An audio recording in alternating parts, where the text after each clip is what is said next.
لنا أمورنا واحلل عقدة من لساننا يفقه قولنا. الحمد لله الذي هدانا لهذا وما كنا لنهتدي لولا أن هدانا الله. اللهم انفعنا بما علمتنا وعلمنا ما ينفعنا وزدنا علما. ربي يسير ولا تعسير، ربي تمم بالخير. uh, Ustaz tak masuk lagi, belum masuk lagi.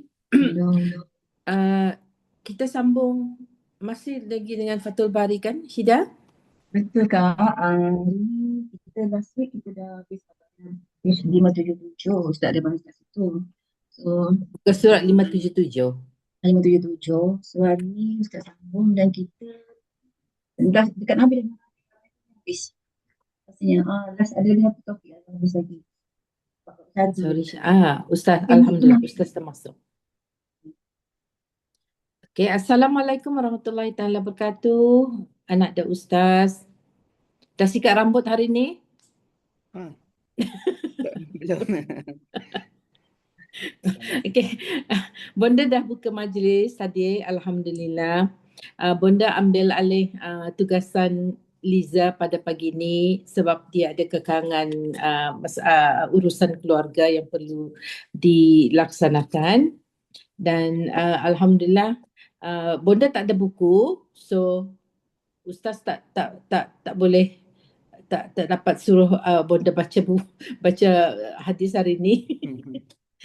Dan oleh itu kita jemput anak dan Ustaz untuk meneruskan kupasan pembelajaran kita on Fathul Bari. Dan oleh itu tafadhal mashkura Ustaz. Baik. Assalamualaikum warahmatullahi wabarakatuh. Alhamdulillahirabbil alamin, bihi nasta'in ala umuri dunya waddin. Allahumma shalli ala Muhammad wa ala alihi wa sahbihi wa barik wa sallim. Subhanaka la ilma lana illa ma 'allamtana innaka antal alimul hakim. La haula wa la quwwata illa billah. Allahumma fa'na bima 'allamtana wa 'allimna ma yanfa'una wa zidna 'ilma. Alhamdulillahi ala kulli hal wa na'udzu billahi min hali ahli an-nar. Allahumma aghnina bil 'ilm wa zayyinna bil hilm wa akrimna bit taqwa wa jammilna bil 'afiyah. Allahumma inna nas'aluka min fajatil khair wa na'udzubika min fajatil syarr. Amin, amma ba'd.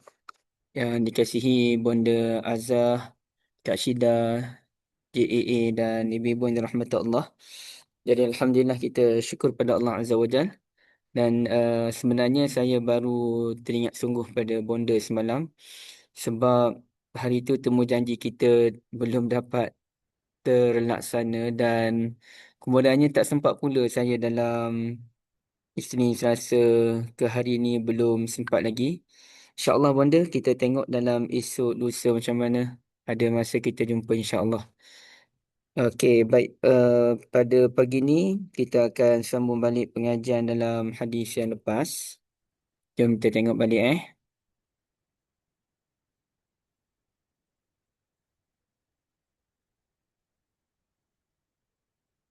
Bab Ada'ul Khumus. Okey.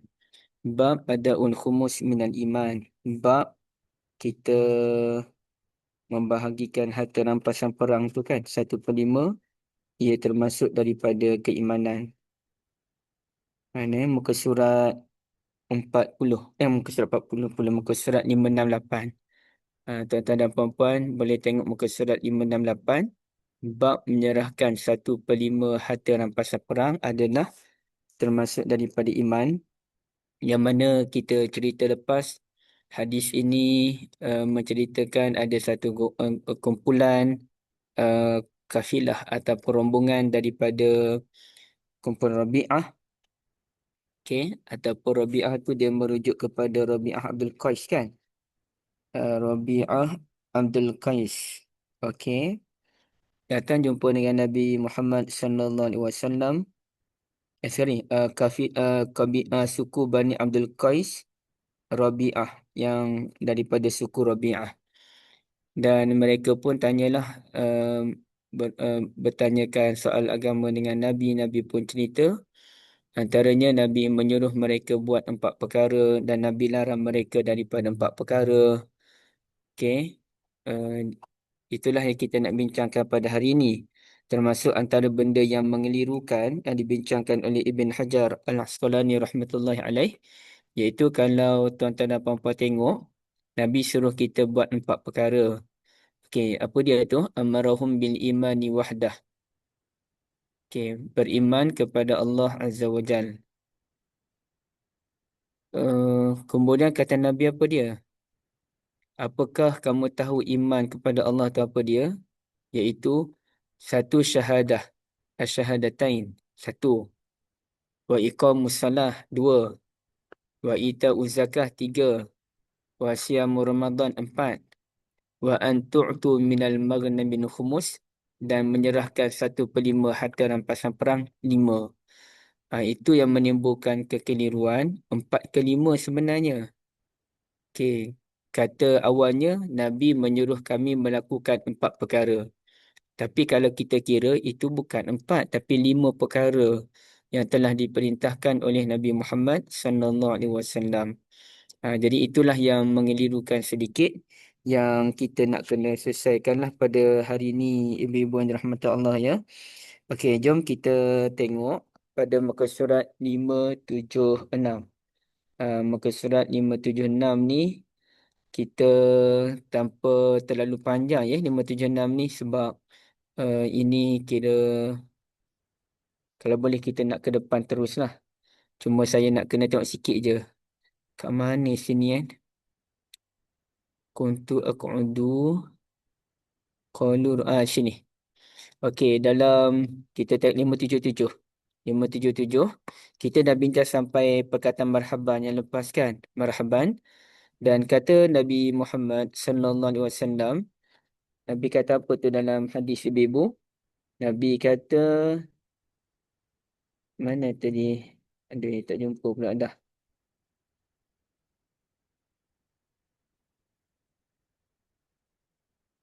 Nampak tak? Ghairu khazaya. Tu atas tu. Marhaban bil qaumi ghairu khazaya wala nadama. Selamat datang wahai kaum dalam keadaan tidak ada kerunsingan, tidak ada penyesalan. Okey, ghairu khazaya wala nadama. Jadi di situ kita tak nak panjang, sekadar kita nak sebut bagaimana Nabi Muhammad sallallahu alaihi wasallam mendoakan kebaikan untuk mereka agar mereka ni tidak ada khazaya. Khazaya tu iaitu dalam keadaan kehinaan.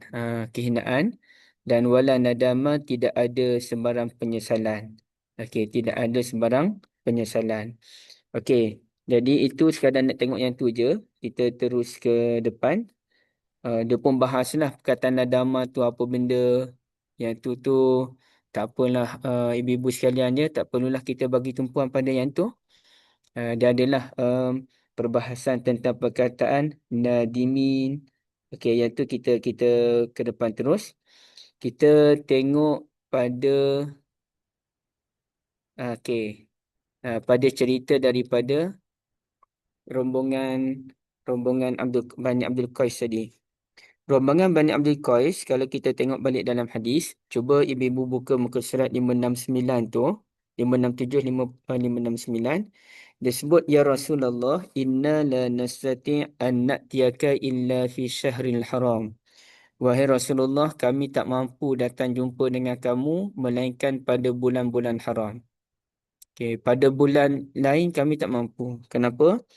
Wa bainana wa bainaka hadzal hayy min kuffari mudar. Kerana antara kami ni dalam perjalanan nak menuju ke Madinah, kami terpaksa lalu sebuah kampung, yang mana kampung itu namanya Kampung Mudar. Okay, Kampung Mudar ni kiranya musuh mereka lah. Orang Mudar ni suka menyerang mereka. Okey, Kufar Mudar. Jadi untuk kami datang jumpa Nabi sallallahu alaihi wasallam di Madinah, nak tak nak kena datang pada bulan haram. Kenapa dalam bulan haram? Kerana dalam bulan haram itulah bulan yang mana tidak berlaku perang. Jadi kalau tak berlaku perang dalam bulan haram, mereka bolehlah pergi jumpa Nabi dalam keadaan selamat. Itu dia punya point. Dan di sini ibu-ibu yang dirahmati Allah, kalau kita tengok, okey, ada ulama bahas tentang perkataan Asy-Syahril Haram tu apa benda maksud sebenarnya. Ada ulama yang faham, ada riwayat tu kan. Cuba ibu-ibu tengok muka surat 579 tu, yang perenggan kedua lah kan. Perenggan kedua bermula bulan haram yang dimaksud adalah 4 bulan haram.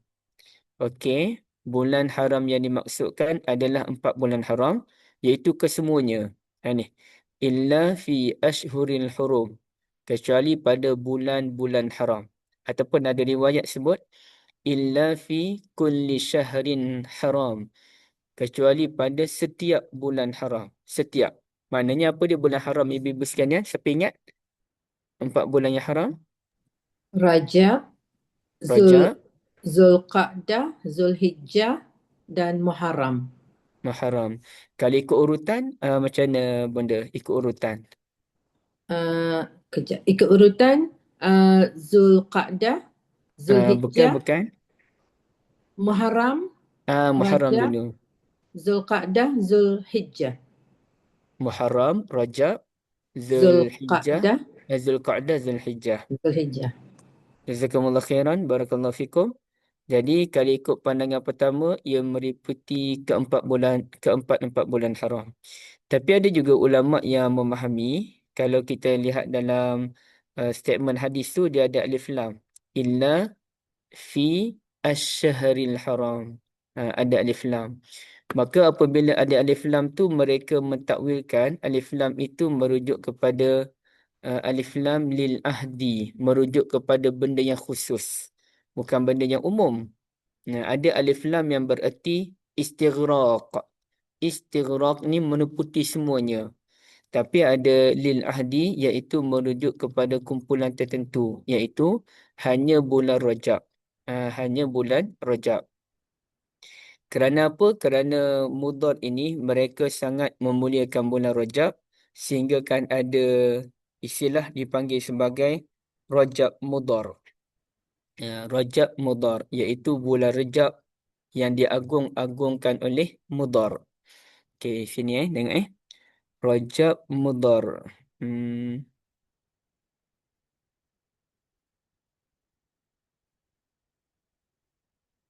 Okey, dia ada kekeliruan sikit sebenarnya pada Rajab Mudhar ni.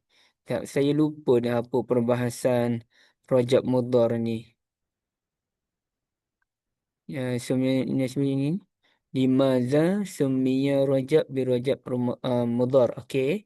Sini pun okey kot dia bahas ni. Summiya ini sebati ila kabilah Mudhar al-Arabiyah annam kanu fil jani' azim min al-zajan aksam min falaqad min al-qanun yastahinuna fi qitalan. Okey, itu satu hal.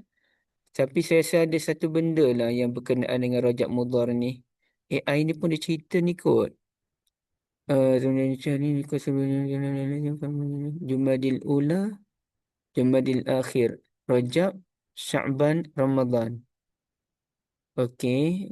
La qabilatin Mudhar tamyizan lahu izanatin nabas. Li'anna la fi kanat la'ibu fi syahrin lahum nismatan. Okey. Okey, tapi tak apalah. Tapi dia punya point dia adalah orang Mudhar ni mereka sangat memuliakan bulan Rajab. Jadi ada ulama yang faham, illa kami tak mampu jumpa dengan kamu Rasulullah melainkan pada keempat-empat bulan haram. Satu pandangan. Pandangan kedua menyatakan kami tak mampu nak jumpa kamu Rasulullah melainkan pada bulan Rajab sahaja.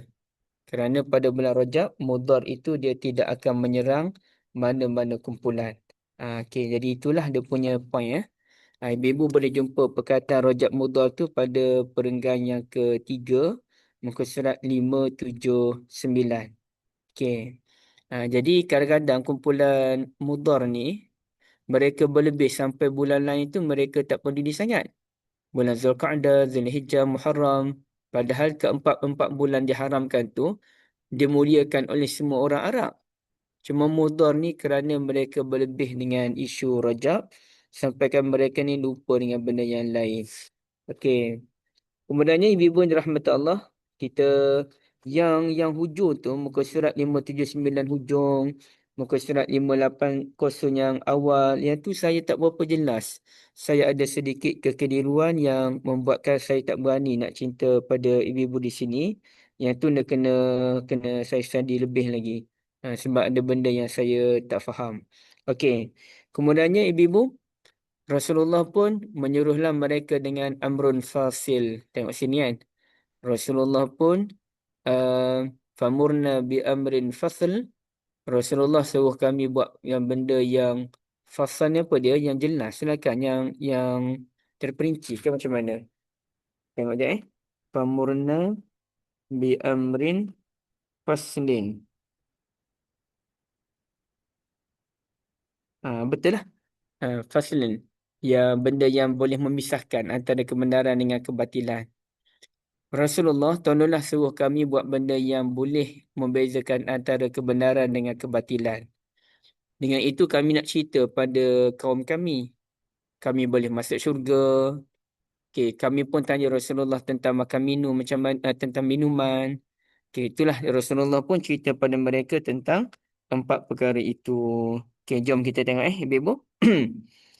Iaitu kita tengok terus pada muka surat 581. 581. 581 tu, ibu-ibu tengok je terus pada perenggan yang keempat. Pernyataan yang mereka tu, permintaan mereka, "Ya Rasulullah, tolonglah cerita pada kami amrun fasal. Nanti kami boleh cerita pada kaum kami, dengan itu kami masuk syurga." Maka ulama pun kata ini merupakan dalil bahawasanya amalan-amalan kebaikan boleh memasukkan kita ke dalam syurga. Okey, yang tu kita jelaslah. Annal a'mal as-salihah tudkhilul jannata idza qubilat. Okey, tapi dengan satu penjelasan. Kita boleh masuk syurga dengan amalan yang diterima oleh Allah Azza wa Jalla.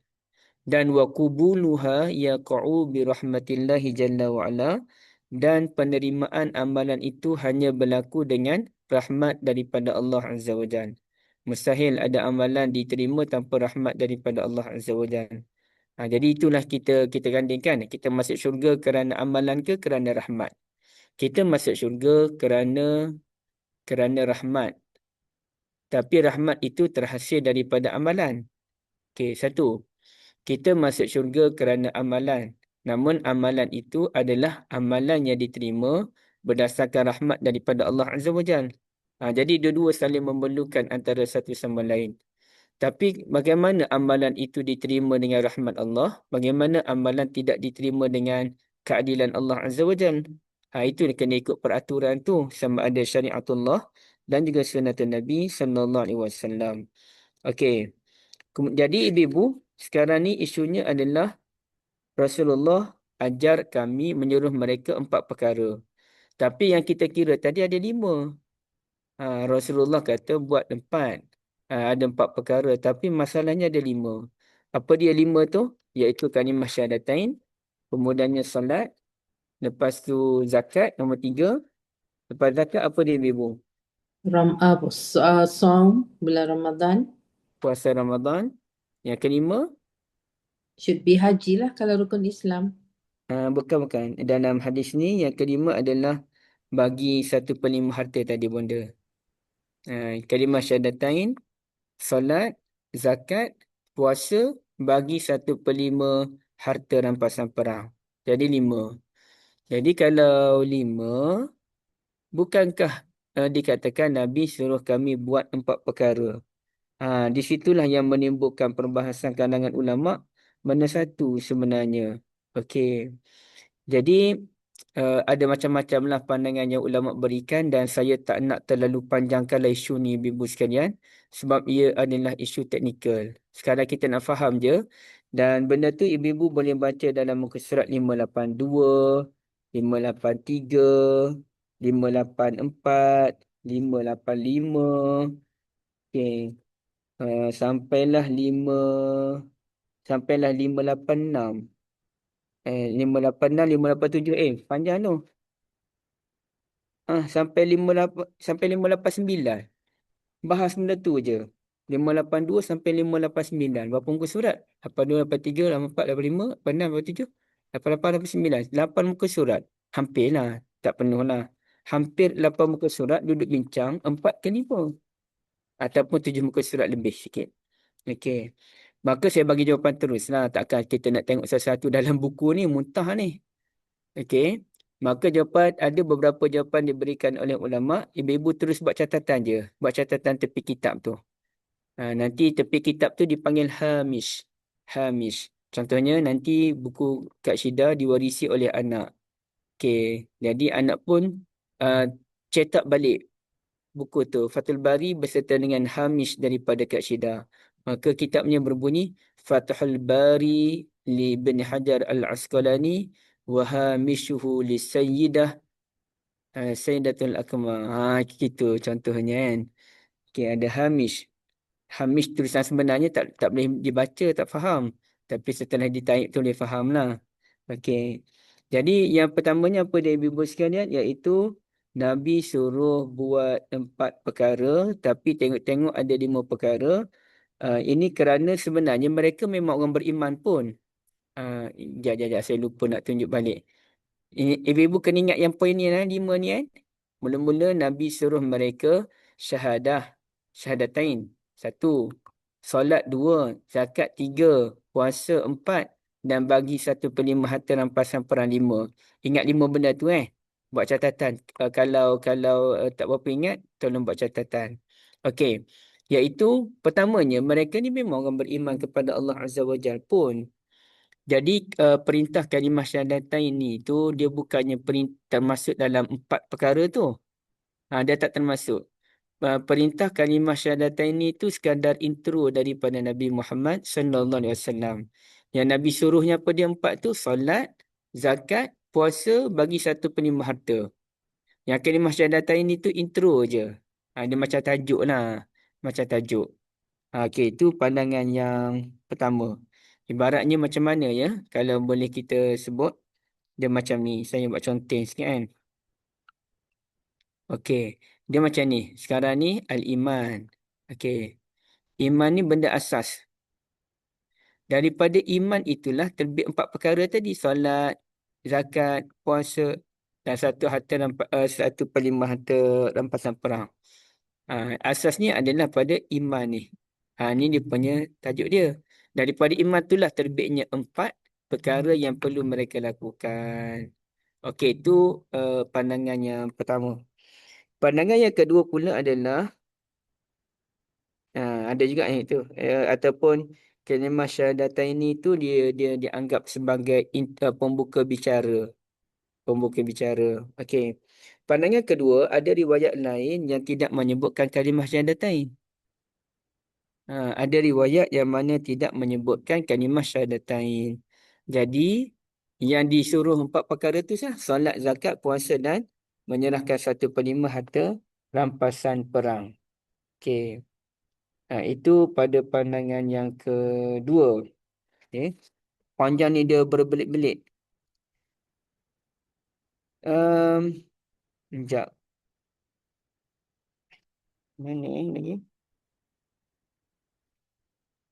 Banyak-banyak perbahasan teknikal. Yang ketiga, pandangan ketiga, 4 perkara yang diperintahkan oleh Nabi Muhammad sallallahu alaihi wasallam hanyalah 1, kalimah syahadatain, solat, zakat dan puasa. Manakala menyerahkan 1/5 harta rampasan perang itu tidak termasuk dalam kategori perintah Nabi Muhammad sallallahu alaihi wasallam. Okey. Jadi sebenarnya tak ada kaitan pun. Yang Nabi suruh 4 benda tu je. Kalimah syahadatain, solat, zakat, puasa. Cuma kemudian Nabi tambah sedikitlah. Tambah tu yang kita panggil istidrak tu. Istidrak ni tambahan. Iaitu oleh kerana tadi mereka kata mereka ada isu dengan orang kafir mudar yang jahat. Yang suka memerangi mereka. Maka Nabi pun tambah. Kalau kamu perang dengan kafir mudar nanti, kamu dapat harta rampasan perang. 1/5 tu jangan lupa bagi pada agama Allah. Ibaratnya begitulah. Jadi itu hanyalah tambahan. Ibaratnya begini, kalau saya tanya Kak Syida lah, Kak, apa resepi nak masak benda ni Kak Okey. Pertamanya Zul kena ambil beras banyak ni. Ada 3 benda Zul kena buat. Okey, apa dia 3 benda tu? Okey, pertamanya adalah ambil ambil apa benda tak pandai aku buat masak ni. Tak pandai buat contoh. Okey, Kak Syida kata 3 benda. Tapi jangan lupa satu lagi. Gitu. Ibaratnya macam tu lah. 3 benda je yang penting.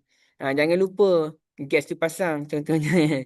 Jangan tak pasang pula. Contohlah. Saya tak pandai buat contoh tu. Okey.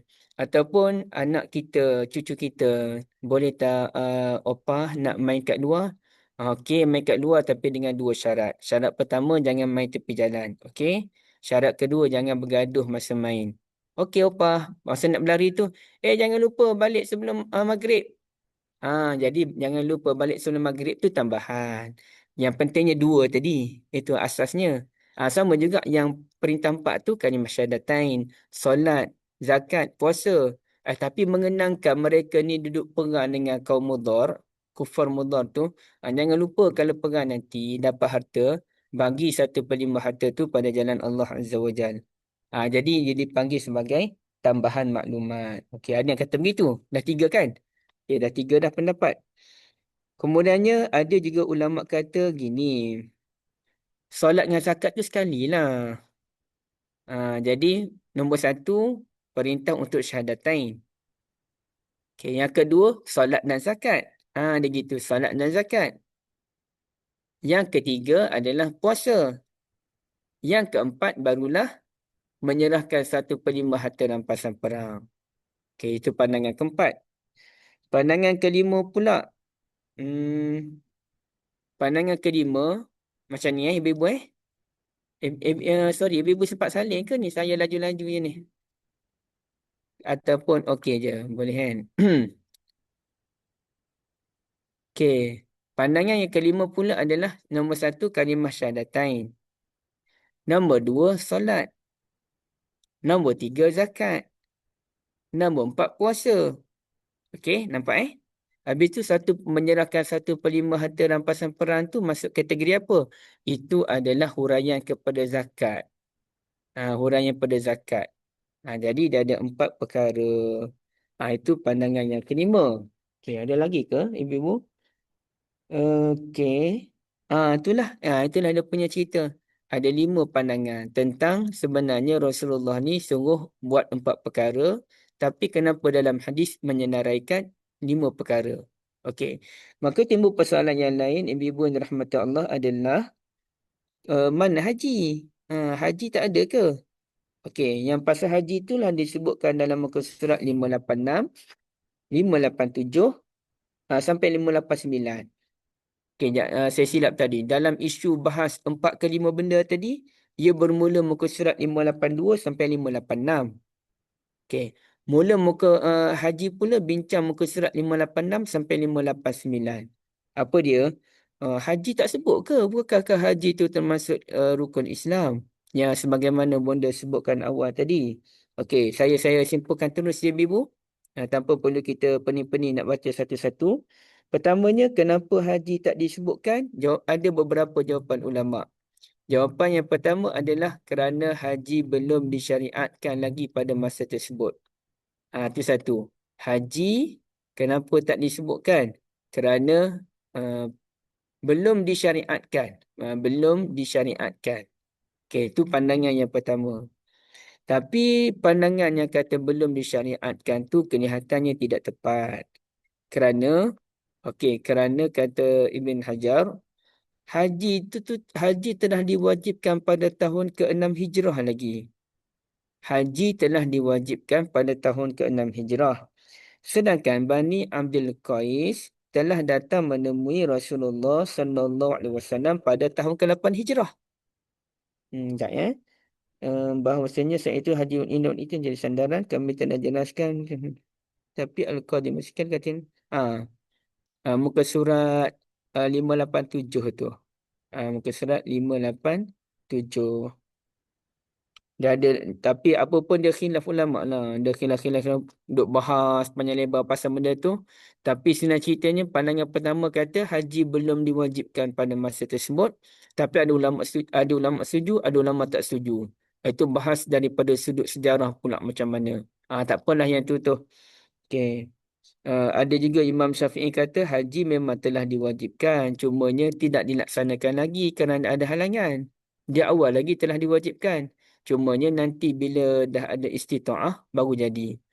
Itulah saya setuju sangat dengan benda ni, benda dah lama ibu-ibu sekalian. Bila sebut pasal haji ni kan orang nak kata kerajaan bagi subsidi kepada orang pergi haji dalam beberapa tahun lepas. Tapi jangan politikkan apa yang saya sebut. Dalam beberapa tahun lepas, sudah timbul isu ni. Perlukah kerajaan bagi subsidi kepada orang susah untuk pergi haji? Dan saya rasa betul lah pandangan yang menyatakan kerajaan tak perlu bagi subsidi kepada orang susah untuk pergi haji. Sebab bila kerajaan bagi, itu jadi punca antara duit di tabung haji tu ada problem dan sebagainya tu kan. Sebabnya kita sibuk nak bagi subsidi kepada orang pergi haji. Sedangkan syarat pergi haji kembali kepada isu istita'ah. Siapa mampu pergi, siapa tak mampu tak boleh pergi. Kerajaan boleh gunakan duit untuk banyak lagi perkara yang lain. Haji memang benda penting tapi banyak lagi benda yang kerajaan boleh guna. Kecuali duit kerajaan tu melimpah ruah, tak tahu nak lempar ke mana dah. Tolonglah rakyat minta duit pada kerajaan. Rakyat pun buat tak tahu je. Kami pun dah kaya, tak tahu simpan duit kat mana dah. Okey lah. Jadi saya rasa lah betul lah pandangan yang menyatakan kerajaan tidak perlu pun untuk menanggung subsidi. Banyak lagi subsidi untuk pembelajaran, meningkatkan hasil research di peringkat Malaysia supaya jadi negara yang lebih kuat. Haji ni siapa mampu pergi lah. Itu jadi timbul isu haji satu Malaysia dulu tu macam mana tuan-tuan dan puan-puan. Berapa ramai imam-imam di Malaysia ditaja buat haji. Sedangkan isunya kembali kepada istita'ah. Kecuali kita pilih beberapa orang tertentu setiap tahun, kerajaan pilih 100 orang terpilih atas faktor-faktor tertentu. Atas faktor tertentu untuk pergi haji, jasa kepada negara ke sebagainya. Okeylah. Pilih orang yang banyak berjasa pada negara. Cumanya apa nilaian orang banyak berjasa pada negara? Okey, itu pun kena hati-hati jugalah kan. Wallahualam itu pandangan saya lah. Sebab problem lah bila kita ni semua benda nak bagi. Wallahualam itu peribadi. Baik. Kemudiannya tuan-tuan dan puan-puan, ibu-ibu, ada juga ulama yang kata uh, kenapa haji tak disebutkan? Kerana haji ni memang dah sedia maklum. Sedia maklum. Tak payah sebut pasal haji. Haji ni orang zaman dulu lagi dah buat haji dah. Sebelum kedatangan Islam, memang orang dah buat haji dah. Jadi kalau tak sebut haji pun memang geng-geng Bani Abdul Qais dah buat haji dah sama ni. Okey, itu pandangan kedua. Tapi pandangan kedua ini pun tak kuat. Kerana kalau kita kata haji dah maklum, habis tu bila ada orang lain datang, Nabi cerita pasal haji. Kenapa dengan kumpulan ni Nabi tak cerita, dengan kumpulan Nabi cerita? Jadi kalau kita nak guna alasan haji telah sedia maklum, jawapan itu tak kuat lah. Okey, itu ibu-ibu boleh tengok muka surat 587, perenggan ketiga daripada bawah. Kemudiannya ada juga 587, perenggan 2 dari bawah tu. Ada juga yang kata Nabi tak sebut pasal haji tu sebab mereka terhalang. Mereka terhalang nak pergi haji macam mana? Kalau pergi haji nanti kena serang dengan kafir mudhar. Jadi Nabi SAW pun tak sebutlah haji pada mereka pada masa tersebut kerana takut nanti mereka diserang oleh kafir mudhar. Jadi biarlah dulu, tak apalah. Nantilah sebut pasal haji. Tapi itu pun tidak dipersetujui oleh Ibn Hajar. Okey, sebab dia kata apa dia? Ibn Hajar sebut pendapat ini kurang tepat sebab ketidakmampuan kita melaksanakan haji pada satu masa, mungkin satu masa nanti kita mampu. Jadi kenapa Nabi tak nak sebut terus? Biarlah Nabi sebut kena buat haji apabila kamu mampu. Contoh kan. Masa tak mampu ni tak apalah. Tapi bila dah mampu, buatlah haji. Okey. Itu pandangan yang ketiga. Okey. Pandangan yang keempat, kalau ibu-ibu lihat muka surat 588. Okey. 588. Boleh tak Kak Syida tolong baca Kak Syida perenggan yang kedua tu? Sebenarnya saya nak minta Kak Syida baca tu supaya saya nak pastikan sama tak buku saya dengan buku ibu-ibu.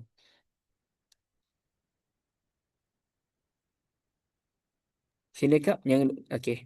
588 perenggan. Kedua. Ya, Ustaz. Nak offkan mic.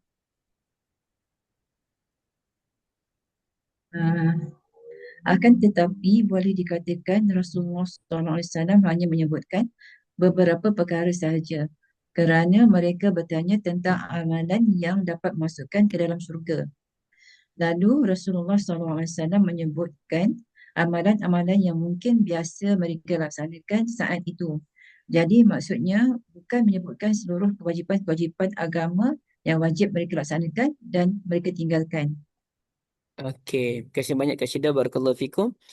Mereka tanya Rasulullah sallallahu alaihi wasallam beberapa amalan. Ceritalah pada kami Rasulullah benda yang boleh membuat kami masuk syurga. Okey, jadi banyak lagi kan benda lain boleh masuk syurga kan? Tolong orang miskin, berjihad menegakkan agama Allah Azza wa Jal, membina negara, dakwah, amal ma'ruf nahi munkar kan banyak tu. Jadi Nabi ni cerita benda basic lah. Kalau nak cerita semua benda tak habis. Sehari Nabi nak cerita tu. Macam-macam benda lagi nak kena buat. Jadi suami yang baik. Jadi isteri yang baik. Jadi anak yang baik. Berdoa kepada Allah. Zikir, istighfar, selawat.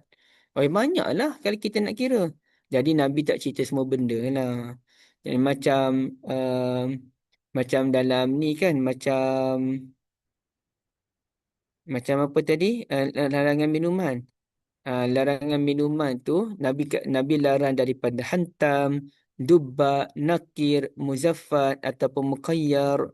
Nabi tak sebut pun haram minum arak. Mana ada Nabi sebut haram minum arak? Di situ tak ada sebab Nabi bukan nak cerita semua benda. Nabi nak cerita benda-benda tertentu sahaja. Okey. Jadi itu pada pandangan yang keempat, Nabi tak cerita tentang haji itu sebab Nabi hanya nak bawa contoh. Nabi cerita contoh. Dan tapi last sekali Ibn Hajar rahmatullahi alaih kata pada muka surat 588 bawah sekali dan juga 589 atas sekali. Ada juga riwayat sebenarnya yang lain menyatakan Nabi sebut tentang haji sebenarnya. Ada riwayat yang menyatakan Nabi Muhammad sallallahu alaihi wasallam sebut tentang haji. Okey, jadi itulah ceritanya nak katanya hadis ni macam tu lah kan. Dia macam-macam lah perbahasan. Okey, Nabi bagi amalan masuk syurga sesuai dengan kaum itu betul. Dia ada perbahasan juga. Nabi cerita tu benda yang sesuai dengan keadaan sesuatu kaum. Dan apa yang Kak Ajah sebut pun betul juga. Kalau kita kata Nabi tak sebut tentang haji kerana ada halangan, bukankah haji itu berlaku dalam bulan haram? Jadi cerita halangan tu tak wujud. Okey, ala kulin ada riwayat yang kata tentang haji. Okey, baik. Itu perbahasan Ustaz, ulama lah ibu-ibu sekalian. Tak apalah mana-mana pun Ustaz, jawapan dia. Ada orang uh, bagi saya ke? saya nak tanya. Okey aja. Okey, Okey. perbahasan ni wujud, kemudian kan, maksudnya pada waktu hadis tu dilafazkan, kenapa Mm-mm. tak tanya direct macam, Rasulullah, 4 ke 5? Kan macam kalau Ustaz Mm. cakap kan, sekarang Uh-uh. saya dah bagi nombor 1, nombor 2, dah berapa ya ibu-ibu? Jadi macam benda tu tak selesai kat situ. Adakah memang disengajakan untuk bagi kita gali lagi apa sebenarnya? Macam mana Ustaz? Faham tak? Orang masa yang terima tu, audiens yang terima waktu tu, Mm-mm. they just take it as it is saja. Dia orang tak adalah nak go detail macam kita bincang hari ni. Uh-uh. Adakah dia purposely? Macam tu lah soalan saya. Rasa banyak Kak Ajah. Betul apa Kak Ajah sebutkan tu pun betul. Dia masa belajar tu, dia ada banyak-banyak faktor lah Kak. Faktor yang pertama, sahabat Nabi dulu, mereka ni segan dengan Nabi. Segan nak tanya banyak-banyak. Yang jenis banyak tanya ni, tanya satu-satu ni ialah orang Arab Badui. Sedangkan sahabat yang lain ni nak tanya ni, malulah Nabi kan. Tapi Nabi ni jenis humble. Nabi cerita je, Nabi tak masalah pun. Cuma mereka ni kalau nak tanya tu, kena pastikan soalan yang betul-betul tidak membazirkan masa Nabi Muhammad sallallahu alaihi wasallam. Macam kita jumpa orang besar lah. Takkanlah saya nak jumpa dengan, contohlah saya nak jumpa dengan Mufti Selangor. Saya nak tanya pasal hukum hakam, wuduk. Rugi masa lah. Nak tanya pasal toharah. Lebih baik saya tanya benda-benda yang besar. Macam esok saya ada benda besar ibu-ibu sekalian. Esok saya ke Putrajaya pukul 9. Mohon doa ibu-ibu sekalian. Saya nak ambil tauliah wilayah. Berdebar pula dan ambil tauliah wilayah macam mana ni kan. Dan semalam Mufti Selangor, Mufti Wilayah ambil tauliah di Selangor. Pada saya sepatutnya mufti-mufti ni boleh dapat tauliah khas lah untuk semua negara. Tapi itulah dia punya peraturan kan. Okey. Itu satu. Ada masa juga Kak Hajar, ibu-ibu. Yang disebut ni, Nabi tak kata pun saya nak suruh kamu buat 4 perkara. Dan kamu kena tinggal 4 perkara. Nabi tak sebut begitu. Itu rumusan mereka. Maka Nabi menyuruh mereka buat 4. Dan Nabi larang mereka buat 4. Itu adalah rumusan mereka. Mereka dengar ceramah Nabi tu. Okey, oh ada 4 benda ni Nabi nak cerita ni. Ada 4 benda ni Nabi nak kena ni kan. Dia macam tu. Jadi itu adalah rumusan mereka. Betul benda. Mufti pun kena ada tauliah. Sebab tauliah ni hak negeri. Dia bukan hak negara. Dia hak negeri. Okey. Jadi wallahualam, ada masa Nabi cerita tu tumpuan sahabat adalah bukan kepada berapa poin. Okey, tumpuan sahabat adalah kepada pengamalan. Jadi mereka tak sibukkan diri dengan perbincangan ilmiah secara berlebihan. Mereka lebih fokus kepada tahu amal, tahu amal, tahu amal. Macam kita ni, kita lebih kepada kita lebih kepada perbincangan ilmiah. Amalan tu tak berapa mana. Saya lah. Okay, tapi kalau sahabat Nabi, dia lebih fokus kepada pengamalan. Dia dapat je, kerja je, dia nak amal je. Okay, perbincangan ilmiah tu menyusuli. Macam kita ni, perbincangan ilmiah ke depan. Amalan tu dia lambat duduk belakang kan. Kita macam ni lah. Okay, perbincangan ilmiah ni ke depan. Ni perbincangan ilmu. Amalan tu ni, ni, ni, ni sikit-sikit. Okay. Sedangkan sahabat Nabi ni, yang ni yang amalan. Amalan tu dia ke depan. Perbincangan ilmiah dia menyusuli. Mereka beramal dengan ilmu. Cuma perbincangan ilmiah tu. Dia menyusuli. Amalan tu mereka ke depan dulu. Mereka beramal dengan ilmu. Cuma perbahasan ilmiah tu. Diikut belakang. Diikut. Jadi para sahabat dia lebih mementingkan apa dia punya rizak dia tu. Dibandingkan dengan perbincangan berlebih-lebihan kan. Okey, itulah. Wallahualam. Ya. Okey. Kemudiannya kalau kita ke depan lagi sebab saya nak kena jimat masa ni. Okey, masuk dalam bab larangan. Apa benda Nabi larang ni? Muka surat 589 kan? Okey, apa benda Nabi larang? Wa nahahum an arba'. Nabi larang daripada 4 perkara. Apa dia? Al-hantam wad-dubba wan-naqir wal-muzaffat. Ataupun ada yang kata al-muqayyar. Al-hantam wad-dubba wan-naqir wal-muzaffat wal-muqayyar. Okey, pertamanya kita nak tengok hantam tu apa benda hantam tu kan. Ibu-ibu boleh lihat pada muka surat 589 yang perenggan ke berapa? 1, 2, 3, 4 tu. Hantam tu ialah sejenis guci. Guci ni apa dia? Bekas lah kan? Guci ni bekas kan?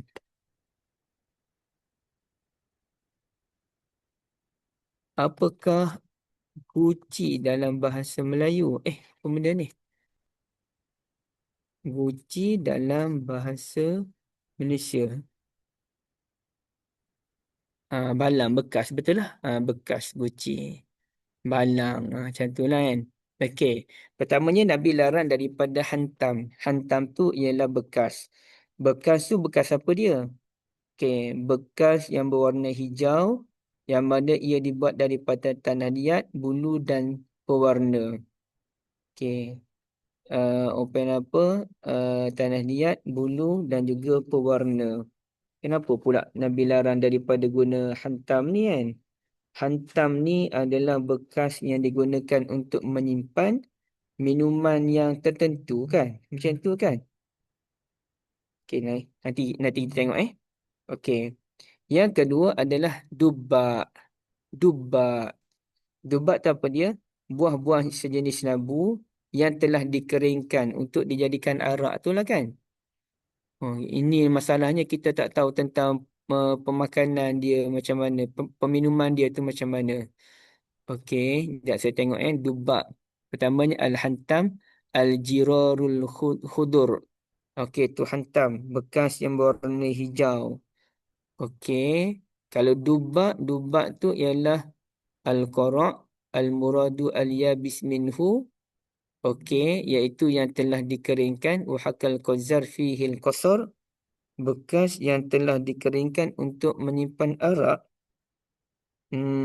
Okey, tak apa. Kita tengok dulu Wan nakir. Nakir tu apa dia? Batang kurma yang dilubangkan untuk dijadikan bekas.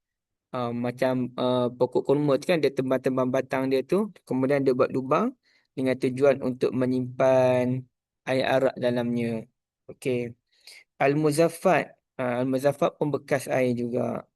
Al-Muqayyar. Al-Muqayyar pun bekas air juga. Cuma dia beza-beza. Ada bekas air yang mana dibuat daripada benda ni. Ada bekas air guna benda ni. Macam kita lah. Ada benda kita panggil tempayan. Ada benda kita panggil balang. Ada benda kita panggil teko, cerik dan sebagainya. Semua itu merujuk kepada benda yang berbeza kan. Okey.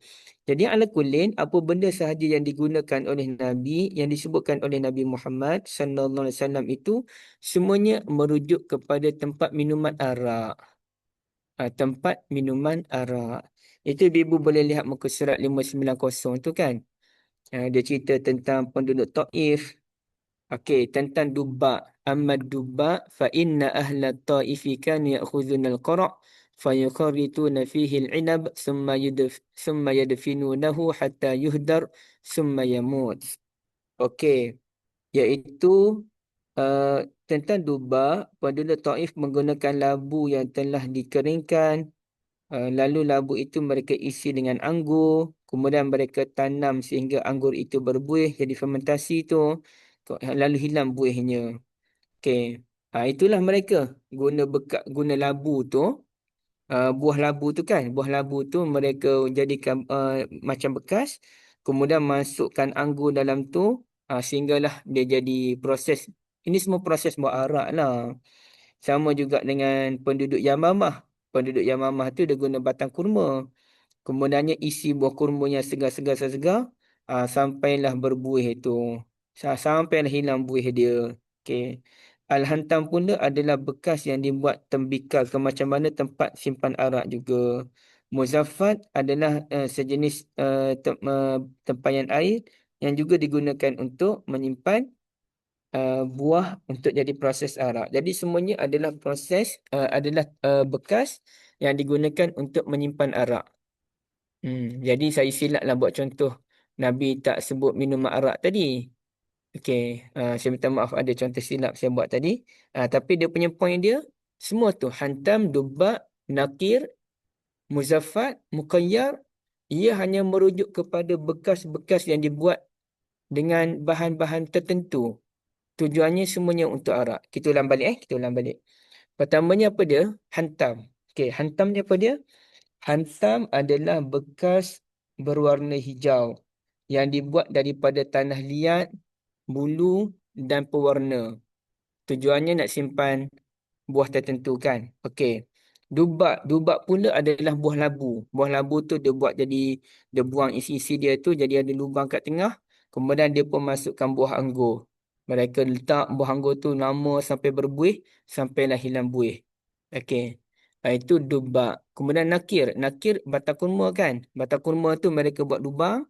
Mereka potong batang kurma buat lubang. Mereka letak buah kurma banyak-banyak. Sehingga proses jadi arak juga. Okey, muzaffat. Muzaffat adalah bekas tempayan air. Digunakan untuk simpan arak.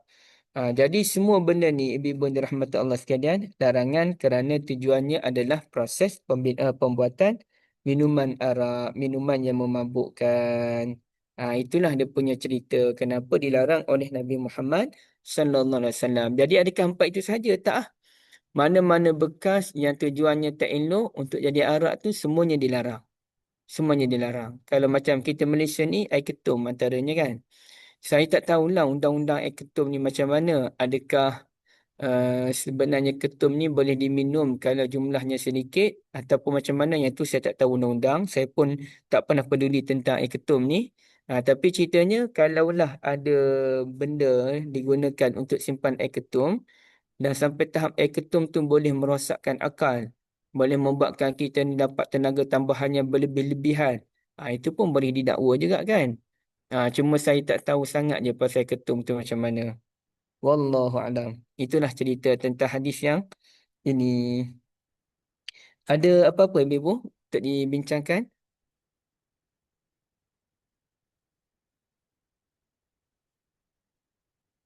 Okey, ada hadis yang Nabi tanya tentang haji. Nabi kata kalau asyik tanya je, kan kena buat setiap tahun baru tahu kan. Okey, betul? Bekas tu memang kaum tu guna. Betul. Memang kaum tu guna bekas-bekas tersebut tu Nabi tekankan bekas tu. Oh, air ketum menyebabkan ketagihan kak Entah saya tak pernah minum air ketum. Semoga Allah pelihara kita semua insya-Allah.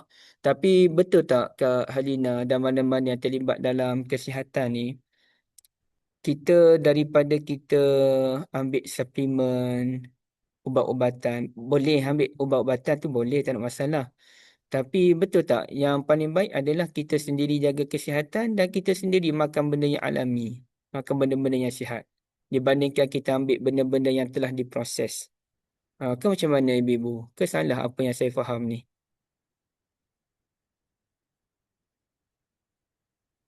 Orang tua dulu-dulu Ustaz tak ada suplemen pun Ustaz. Dia cuma makan Ha? ulam-ulam. Orang tua dulu-dulu kan, orang sihat kan, Mm-mm. tu macam zaman nama opah kita dulu. Mana ada suplemen semua tapi dia orang sihat, umur dia orang panjang sebab dia orang makan alami lah kot Ustaz. Kan. Mereka Makanan sihat. alami tu satu hal. Mm-mm. Kualiti makanan juga. Kita punya makanan sekarang tak berkualiti, Ustaz. Mm-mm. Contohnya ayam-ayam kita ada hormon, ada divaksin, ada apa apa ni macam-macam lah dia menyebabkan benda-benda ni menyebabkan berlakunya keradangan. Keradangan. Daging sama lah dulu lembu kita makan rumput, lembu sekarang makan macam-macam kan. Mm. So, jadi benda-benda ni lah walaupun kita kata orang dulu mau makan macam tu ayam dia bela sendiri.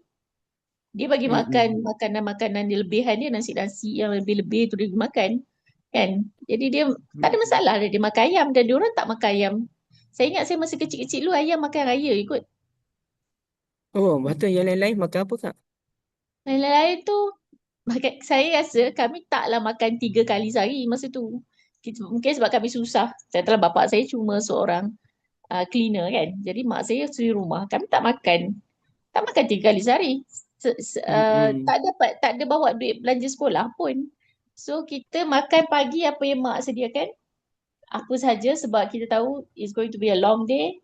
Balik sekolah, kita pergi sekolah jalan kaki. Balik sekolah jalan kaki. Pada terik tu kita balik sekolah jalan kaki. So Mm-mm. balik Betul? tu kita dah penat, dah tidur. Balik tu macam rehat lah sekejap kan. Lepas tu, petang kan Mm-mm. baru makan. Apa yang ada lah kita, apa yang mak kita sediakan. Kita tak ada peluang untuk choose our food. So that's it. Makan 2 kali sehari. So sihat. Dan saya tak pernah ada memori saya pergi klinik ke, saya pergi hospital ke. Tak ada. Saya tak sakit pun dulu zaman tu. Saya ingat masa umur saya 10 tahun saya jatuh. Tangan saya tergeliat. Itulah satu-satunya excitednya nak pergi hospital sebab nak jumpa doktor. Dengar je cerita doktor, tak pernah jumpa doktor kan. Tak pernah tengok pergi hospital tu perak. Oh ni nurse, ini doktor, ini apa pula, itu apa pula. Banyak nak tanya. So kita sihat. Sebab apa? Kita tak makan banyak. Makanan kita, mak saya beli itik, ada telur. Kita makan telur itik. That's it lah. Raya-raya mak sembelih lah itik dia tu. Mm-mm. So kita memang sihat. Satu kita tak makan banyak, yang kedua kita uh, tak makan benda-benda proses lah kan. Tak ada. Mm-mm. Memang tak ada pun zaman tu. Kalau kita punya jajan tu macam sesekali bapak dapat gaji dapat duit belanja sekolah, itulah ais kepal tu kan, ais kepal. Kalau orang tahu Mm-mm. tak. Ais kepal tu air batu yang di kepal dan diletak gula merah, gula warna merah, gula merah, gula hitam tu kan. Itulah Mm-mm. jajan kita zaman tu. Mana ada sagon. Itu dapatlah sebulan sekali makan sagon. Macam tu lah. Sabar. Zaman tu kan mana ada sekarang ni budak-budak punya cracker lah apa semua. Memang sakit lah, penyakit habis. Kalau tak minum Mm-mm. suplemen macam mana? Betul lah apa yang Kak Salina sebut. Saya dulu masa kecil pun tak ada kot pergi klinik kecuali gigi je lah kan. Itu pun doktor gigi datang sekolah kan. Ya, doktor gigi datang Mm. sekolah kan. Mm-mm. Jadi Tak ada. kita pergi sekolah jalan kaki balik jalan kaki ataupun bila saya darjah 2 pun saya naik basikal. Memang sihat lah kita kan. Kehidupan petang-petang main bola duduk kampung kan. Kan? Kita sihat sebab tu mak bapak kita pun sihat. Bapak saya meninggal Mm-mm. dunia pada umur 83 tahun. Dengan tidak ada Okey. ambil apa-apa ubat. Dia semua 2 minggu sebelum dia meninggal dia kena serangan jantung. Itu pun Mm. selepas 6 bulan ambil vaksin yang ketiga tu kan. So dia dah mula daripada dia ambil vaksin ketiga tu dia start demam. Demam, demam, demam. 2 minggu Mm-mm. sekali demam, 2 minggu sampailah hayatnya kan. So kita macam semenjak ambil vaksin ni bapak asyik sakit je kan. So kita kerak-kerak balik lah jaga Mm-mm. bapak. So, umur 83 tahun. Tak ada ambil ubat apa-apa. Kencing manis ke, diabetes ke, apa kan, kencing manis ke, darah tinggi ke, tak ada. Pergi klinik pun sihat. Bapak saya naik basikal. Dia Mm-mm. bapak saya ni buta huruf. Jadi dia tak ada lesen. Dia pergi mana-mana dengan basikal. Naik basikal pergi surau, naik basikal pergi kedai, naik basikal sana sini. So, sihat lah. Okey. Alhamdulillah, terima kasih banyak Kak Selina. Saya setuju apa yang Kak Selina sebut.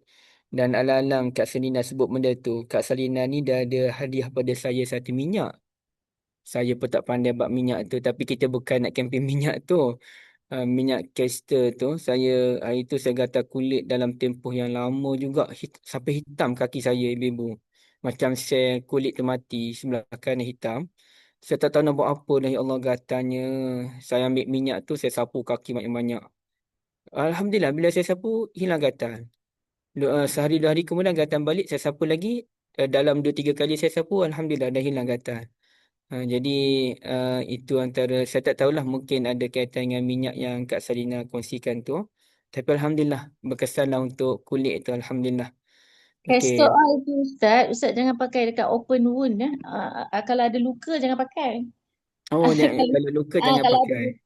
kalau luka kalau ada kulit kita berair jangan pakai. Dia akan Okey. dia akan masuk dalam dia. Kalau kulit kita berair tu dia ada bakteria dia akan bawa benda tu masuk dalam. Kalau dia kulit kering, kulit yang tak ada luka-luka Ada tak kulit kering, saya kering. Okey okey Kak, terima kasih banyak Kak. Jazakumullah khairan. Memang kulit kering itu teruk sangat. Okey, Ustaz, Kak nak Ajah. tanya yang larangan ni kan pada Mm-mm. maksudnya jenis-jenis minuman ni iaitu apa yang dilakukan oleh kaum tu kot. Ustaz, spesifiknya ya. Dia maksudnya Rasul kan bercakap apa yang berkaitan dengan dia je kan? Betul tak? Betul betul Kak. Dia kalau Kak tengok, ibu-ibu tengok muka surat 588. Okey, 588. Bukti lainnya, okey, banyak lagi perkara yang dilarang oleh Nabi sebenarnya dalam bab minuman-minuman ni. Bukan yang tu je. Namun baginda mengkhususkan masalah ini disebabkan mereka yang selalu konsum benda tu. Jadi Nabi bagi contoh yang memang geng-geng kaum Bani Abdul Qais selalu buat. Tapi kalau kira macam-macam lagi lah benda yang dibuat sebenarnya. Gitulah Terima kasih banyak Kak. Jom kita tengok terus hadis yang terakhir sebagai penutup untuk kitab ni. Okey, dan lepas ni kita akan, macam saya katalah, kita akan berehat seketika untuk hadis Fathul Bari. Tapi nanti kita akan kembali kepada Fathul Bari. Kita mungkin rehat dalam 4 kali kelas, 3 ataupun 4 kali kelas. Kita kembali kepada Fathul Bari dengan kitab makan-makan pula. Betul kan Kak Syida kan? Kitab Ya, makan-makan kan? kita makan Sebab insyaAllah. kita nak bincang hadis yang jarang kita jumpa. Kita tak nak bincang benda hadis yang kita dah biasa jumpa dalam bab solat dan sebagainya kali ni. Jadi bab kitab makan ni kita jarang jumpa kan. InsyaAllah boleh kita bincang. Okey. Okey, jom kita tengok hadis yang terakhir yang sebenarnya hadis ni pun kita dah biasa tengok. Tapi ini kita anggap sebagai, kita bacalah mengikut apa nama, susunan Imam Bukhari rahmatullahi alaih. Iaitu agama tu nasihat. Dan benda ni kita dah biasa jumpa. Tengok. Ad-dinun nasihah lillahi wa lirasulihi wa li'immatil muslimin wa ammatihim wa qawlihi ta'ala idza nasahu lillahi wa rasulih surah Taubah ayat 91. Okay, wa bihi qala. Bonda nampak tak tulisan di internet ni bonda? Di skrin ni? Boleh, insyaAllah. Boleh nampak. Sila bonda wa bihi qala. Wabihi qala. Sekejap. Sini bonda Okey, sini. Hadatsana Musaddad qala hadatsana Yahya an Ismail qala hadatsani Qais bin Abi Hazim an Jarir ibni Abdillah qala bay'atu Rasulullah sallallahu alaihi Jarir bin bonda. An Jarir bin Abdullah an radhiyallahu Jarir anhu. ibnu Abdullah radhiyallahu Ibn Abdullah. anhuma. Ibn Bin Abdullah. An Jarir ibni Abdillah Mm-mm. radhiyallahu anhuma. Radhiyallahu anhu. Radhiyallahu sebab bapa dia pun itu kan? Itu Jabir. Itu Jabir. Okey. An Ini Jarir Jarir. ibni Abdillah radhiyallahu anhu qala bay'atu Rasulullah sallallahu alaihi wasallam ala iqamis salati wa ita'iz zakah wan nushi likulli muslim. Okey. Barakallahu fikum bonda. Jari kata saya telah berjanji dengan Rasulullah sallallahu alaihi wasallam untuk solat, zakat dan yang tumpuan kita adalah yang ketiga wan nushi likulli muslim. Saling memberi nasihat sesama muslim. Macam tadilah. Macam Kak Salina bagi nasihat. Perkongsian tu nasihat lah kan. Sama juga dengan sesiapa sahaja. Nasihat ni kadang-kadang dia makan hati. Tapi dia bagus untuk membetulkan kesilapan kita kan. Macam abasa tu lah. Abasa wa tawalla. Abasa tu apa erti asal abasa? Iaitu najis kering yang terlekat pada ekor haiwan. Lembu ni bila dia membuang najis tu sedikit sebanyak terkenalah bahagian ekor dia tu kan. Bila dia berjalan kenalah ekor. Jadi najis ni pada satu sudut benda yang kotor. Benda yang kotor. Tapi saya nak tanya Bibu, kalau orang tu, terutamanya haiwan tadi, kalau dia membuang, dia sihat ke dia sakit? Dia sihat lah kan? Bila dia boleh buang air besar dengan baik, dia sihat. Jadi, walaupun najis tu kelihatan kotor, tapi itu gambar kesihatan. Itulah ibarat nasihat. Walaupun dia kadang-kadang menyakitkan hati, tapi dia sihat untuk kita. Kalau orang tak nasihat kita tu yang bahayanya. Itulah saya kadang-kadang kena nasihat tu, ya Allah pedasnya kena.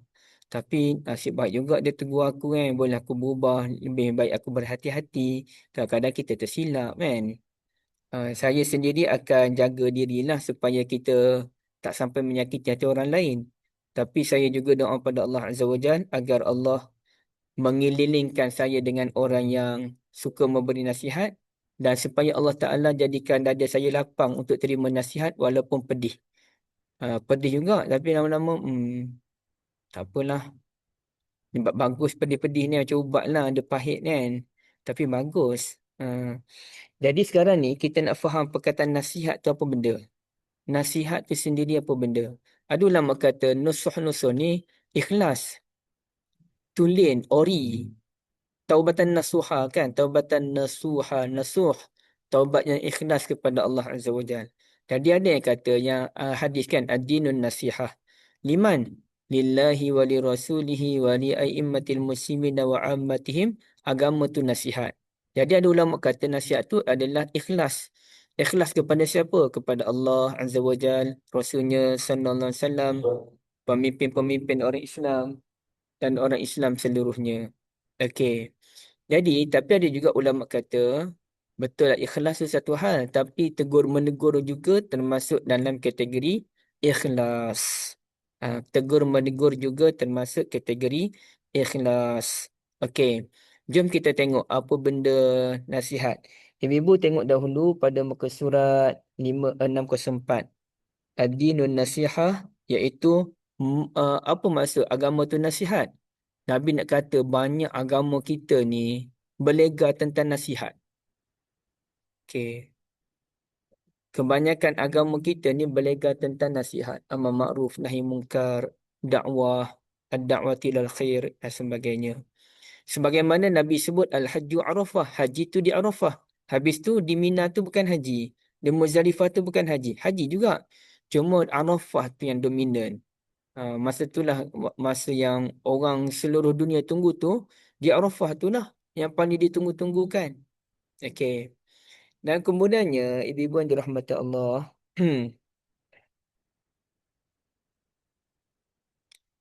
Tapi ada dua lah saya sebut tadi, nasihat tu dia ikhlas, tulus dan juga saling memberikan nasihat antara satu sama lain.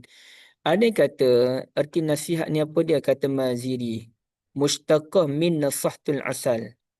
Okey, nasihat ni dia asal daripada ucapan orang Arab nasahtul asal. Saya nasihat madu. Iaitu menyulih madu. Bila orang tu ambil madu, dia pun nak simpan madu dalam bekas, dia kena tapis lah kan. Supaya tak masuk benda-benda yang selain daripada madu tu. Benda-benda macam kita tapis teh lah. Jadi dia pun tapis madu tersebut. Jadi menyuling madu, menapis madu itulah dinamakan sebagai nasahtul asal. Artinya apabila kita nak bagi nasihat, agama ni nasihat, artinya agama yang penuh keikhlasan, tak ada benda-benda yang kotor.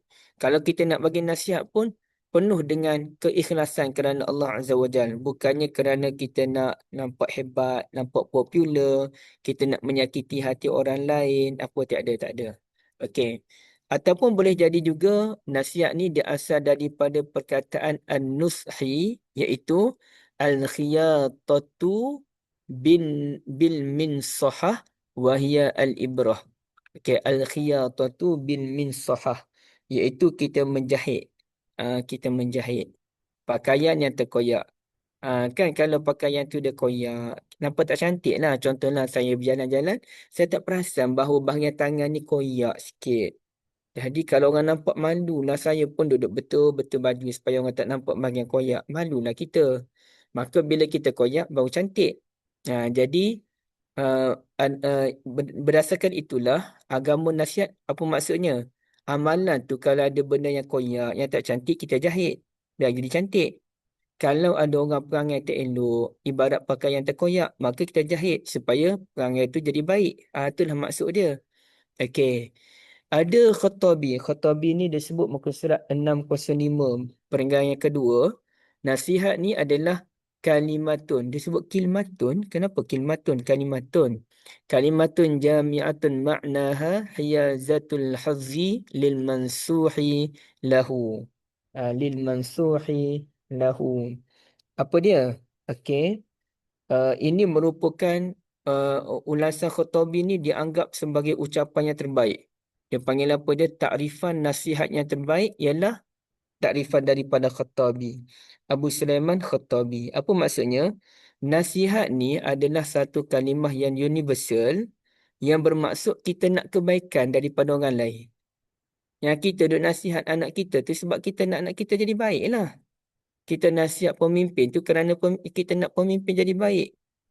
Orang nasihat kita tu supaya kita jadi lebih baik. Itu maksudnya. Jadi kita nak kebaikan daripada orang tersebut. Okey. Sorry. Saya silap. Saya betulkan balik. Dia bermula gini. Kita bagi nasihat tu artinya kita memberikan yang terbaik kepada orang tersebut dengan niat dia dapat kebaikan. Itu maksudnya. Jadi kita berikan yang terbaik. Macam mana nak bagi yang terbaik tu? Kita nak kata macam mana pada dia, kita nak tegur macam mana, dengan harapan agar dia mendapat kebaikan tersebut.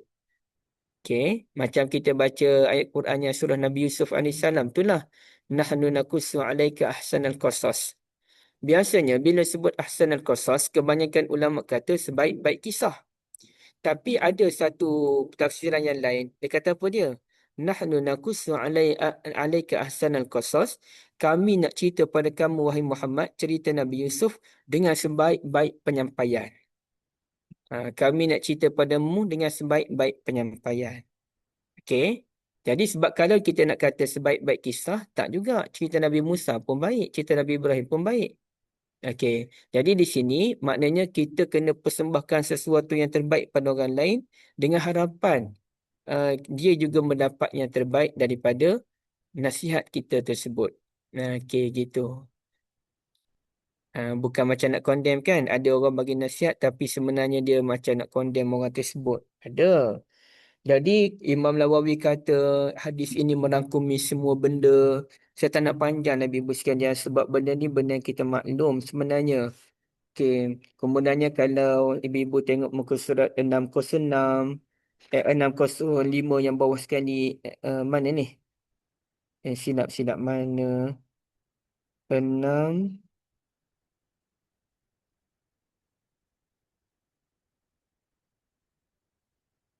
betul lah 605 perenggan kedua dari bawah. Ini kita ringkaskan Apa maksud kita nasihat kepada Allah Azza wa Jalla? Waria As-Sawri. Sinilah perenggan ketiga baru saya nampak. Perenggan ketiga dari perenggan ketiga atau perenggan keempat.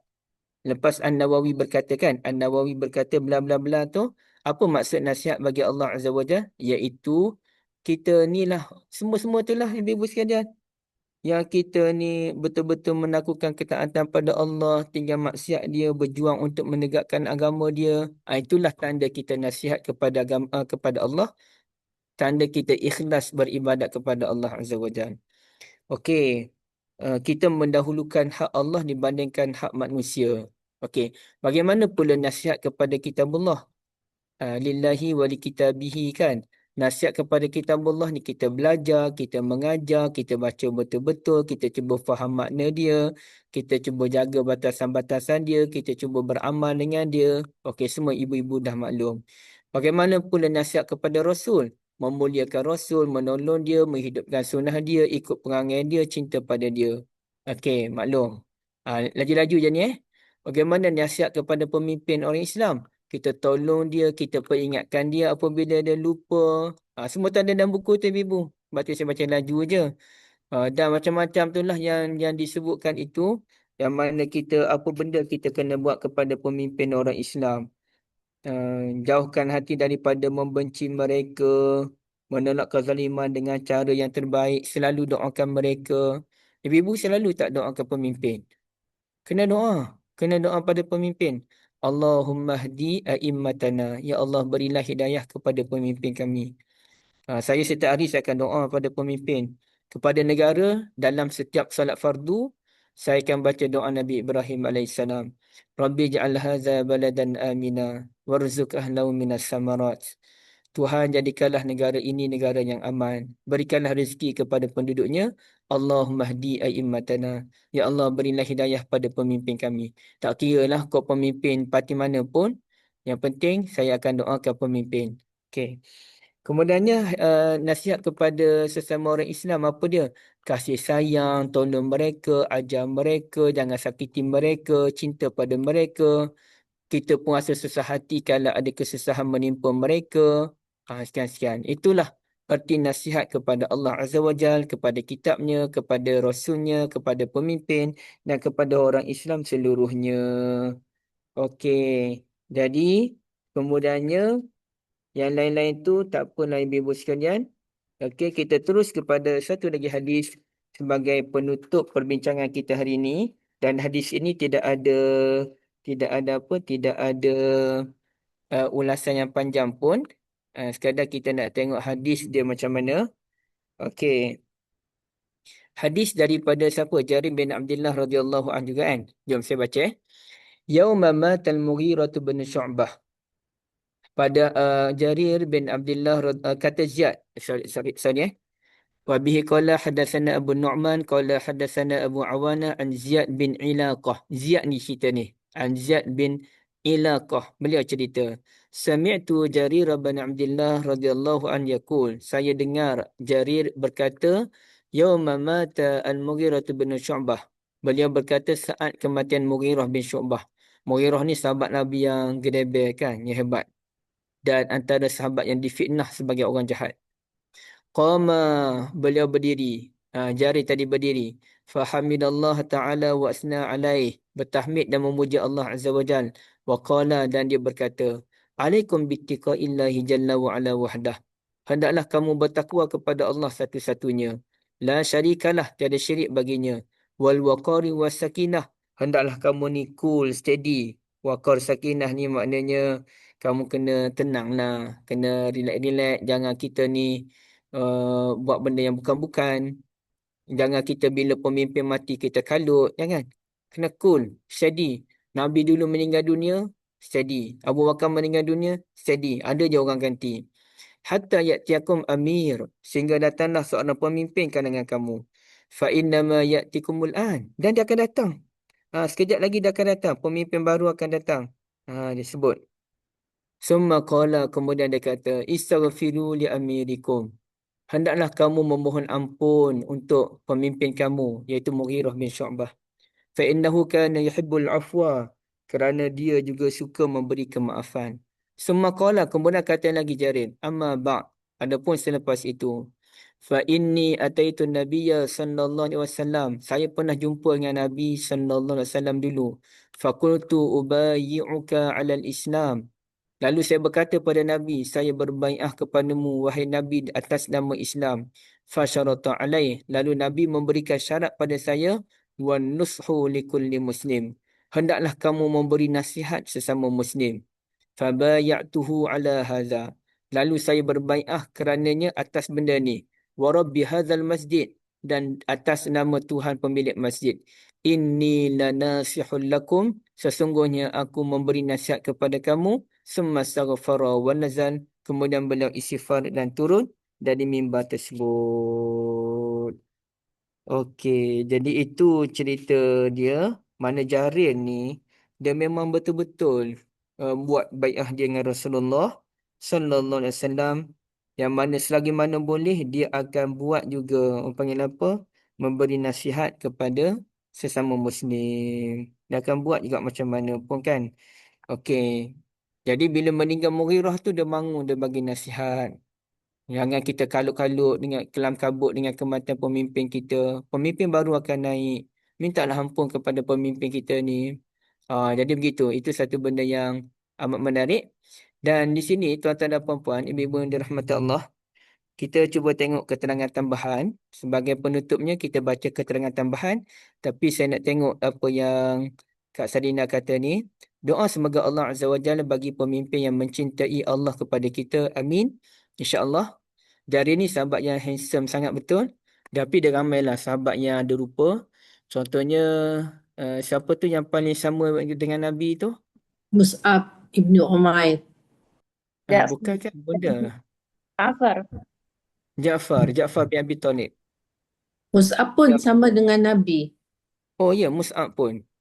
Itulah dia apa ni, waktu perang Uhud kan, Quraisy Bertukar. fikirkan dia yang dia Nabi yang syahid.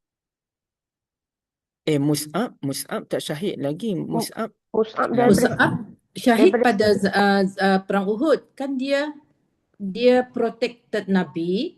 Muka betul-betul wajah Mus'ab dia saya tertukar dengan Nabi. Ammar bin Yasir. Betul-betul. Tapi dari muka tepi saja yang sama, dari depan tak sama, dari tepi saya baca.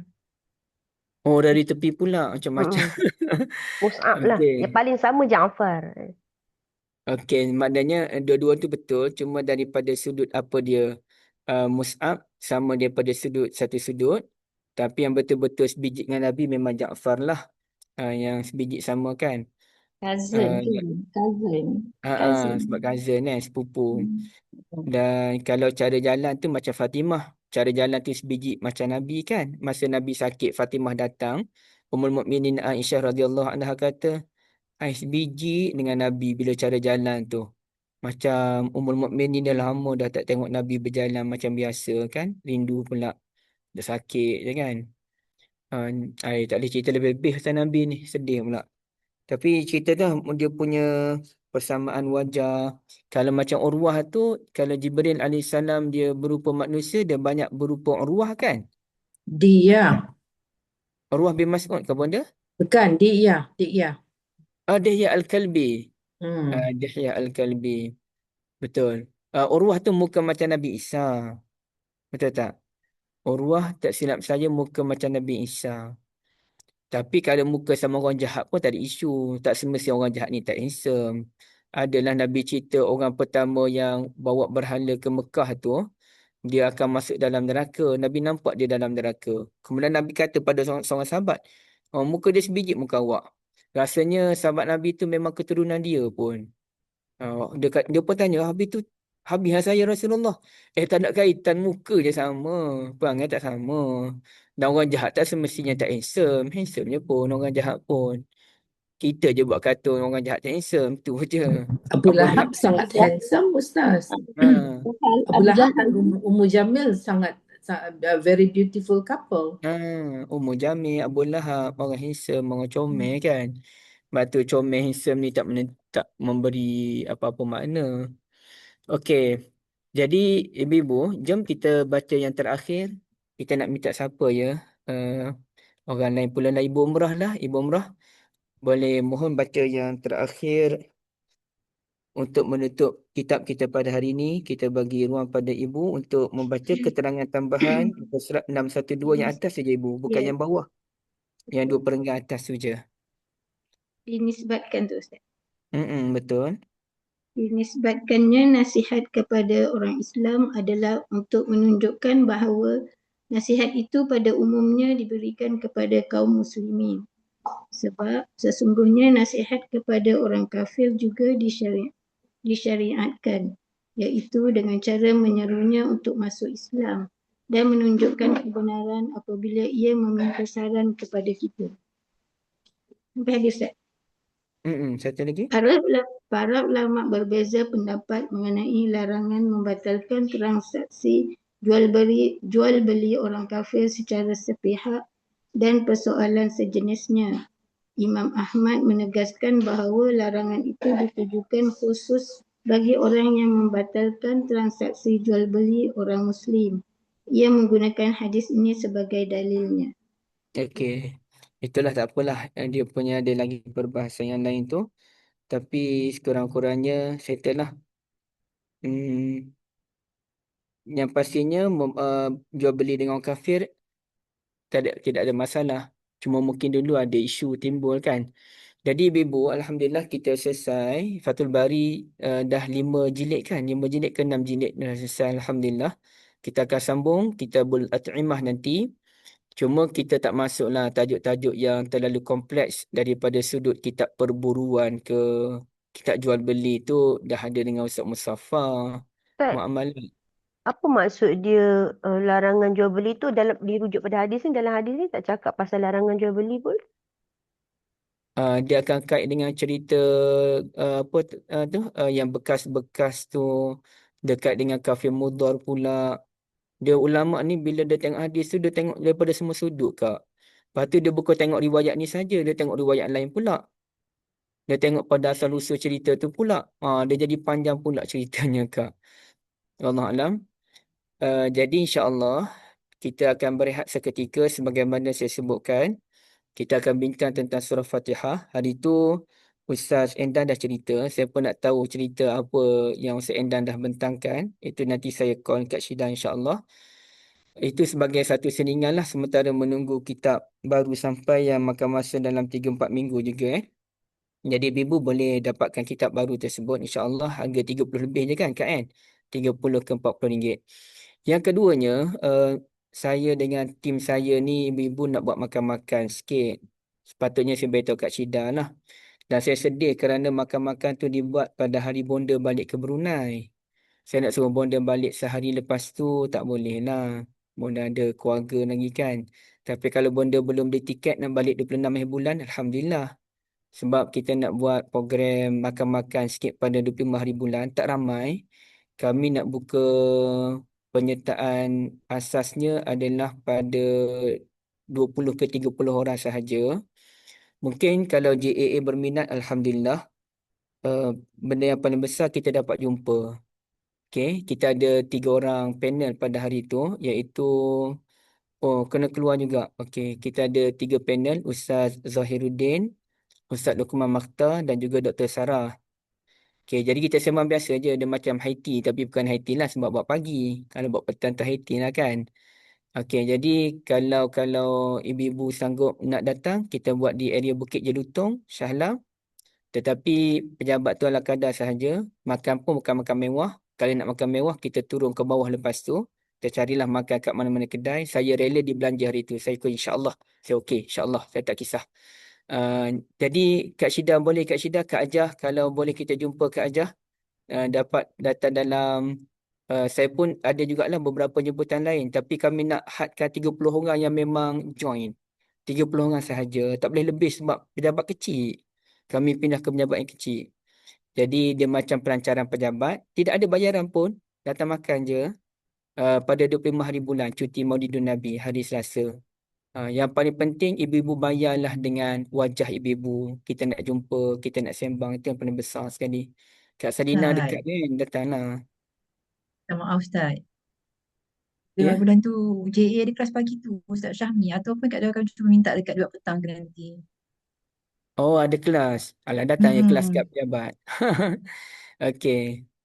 Tak apa, nanti tengoklah Ah, kalau kelas kalau Ustaz Syahmi 25 Ogos kan? Silakan. Ya betul 25 Ogos. Ni bila? Yang Ustaz 25. 26. Ini 25 Ogos. Oh, 25 Ogos Ada juga. ada 25. tazkirah Maulid Nabi ke Ustaz? Ada nama je Maulid Nabi, tapi dia perbincangan tentang Nabi mengikut perspektif alam Melayu, sirah dan juga Quran. Ustaz Luqman, Ustaz Zahruddin alam Melayu gitulah ceritanya. Dia sembang-sembang bukanlah penting sangat pun. Yang paling penting adalah kita nak jumpa, makan-makan tu je. Itu yang paling penting. Sambil tu kita adalah sedikit pengisian. Ustaz Syami online ke Kak Syida? Online. Okey, barakallahu fikum. Nanti saya akan bagi maklumat pada Kak Syida. Kalau Kak Syida boleh adjust sikit kelas Ustaz Syami, ambil pada hari Rabu kelas saya ke. Okey juga. Tak ada online, tak ada online. Dia hanya datang sembang-sembang. Saya nak buat online pun serba salah. Hanya sembang-sembang je. Wallah alam. Ustaz, sebelum tu Saya Kak Syeda minta maaf banyak-banyak lah. Kita tak dapat hadir. Kak Syeda dengan Dr. Rahman tak dapat hadir sebab Kak Syeda ada program dengan Sekolah Abra dekat Jeram. Jadi memang tak dapat hadir lah sebab Dr. Rahman salah seorang daripada organizer kan kat sekolah. tak Jadi apa, tak minta apa. maaf Okey Ustaz. je. Tak Okey dapat je. datang. Tak apa. Barakallahu fikum. Okey, Bonda.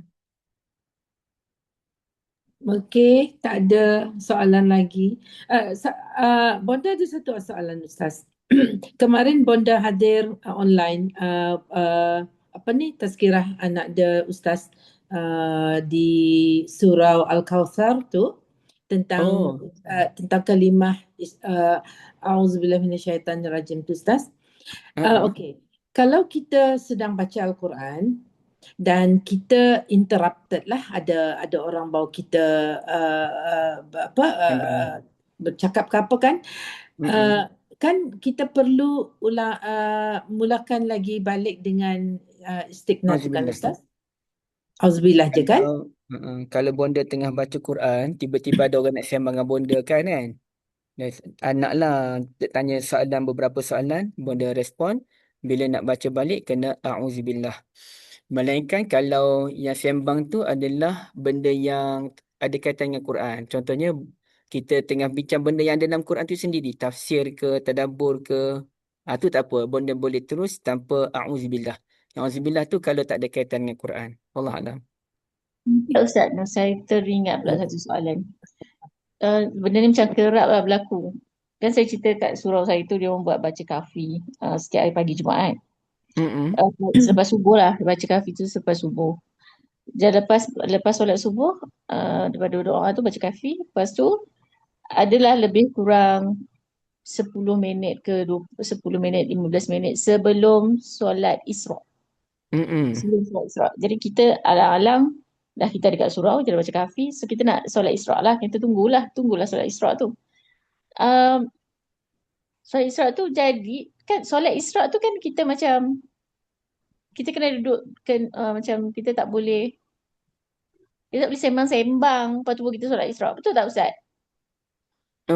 Untuk dapat pahala yang besar tu. Pahala Haji umrah umrah kan. tu. So Okey. sebab kita ramai. Jadi Mesti nak lepas sembang habis kan? baca kafi, habis baca kafi, doa apa semua tu adalah lebih kurang 10 minit lagi. Kita pun okeylah, tunggulah sekejap lagi Isra' kan. Nak tunggu Isra'. So ni dah Okey. Dia ceritanya Kak, yang pentingnya dia penuh masa tu sampai matahari terbit. Okey. Ha, Dia bukan sampai ke solat isyraq sebab solat isyraq adalah paling awal pun 12 minit selepas matahari terbit. ha, Okey, jadi kalau benda tu dah selesai sampai matahari terbit, katakanlah matahari terbit 7-10 minit, selesai ha. sampai 7-10 minit, tak solat isyraq lagi sebab kena 12 minit lagi kan. Macam tu tak Hmm. apa. Oh, okey, Dia okey. bukan sampai solat tu kan. Sebab akak selalu rasa macam terganggu sebab dia orang nak dia akan tanya kita soalan kan, tanya-tanya soalan yang tak kena mengena pun, macam social punya soalan. Share live Jadi, kan. Okey. jadi akak macam aku nak kejar Isra' ni kan, tak nak sembang-sembang. Selalu Mm-mm. akak bawa buku zikir pagi. Terus habis je baca kafi tu baca zikir pagi, orang tak kacau lah kita baca Mm-mm. kita pegang something kita baca kan. So macam Fokus kan. Faham, pegang. faham. Tapi itulah, tapi adalah orang yang tak sedap hati dengan kita, macam tak nak sembang-sembang kan. Mm-mm. Tapi Faham, itulah akak faham. nak confirm sama ada okey ke kita bersembang tu sebab kita nak kejar pahala umrah tu kan. Mm-mm. Faham, faham Kak. Boleh lah tu strategi pegang apa-apa tu kan supaya orang tak ganggu. Wallahualam, boleh tak saya nak berunda terus bonda sambil bonda tutup? Okey. Saya keluar terus bonda Alhamdulillah. ya. Sorry? Bonda tutup, saya keluar terus ya. Okey. Okey, kita baca tasbih kafarah bersama Ustaz. Lepas tu Okey. tutup terus.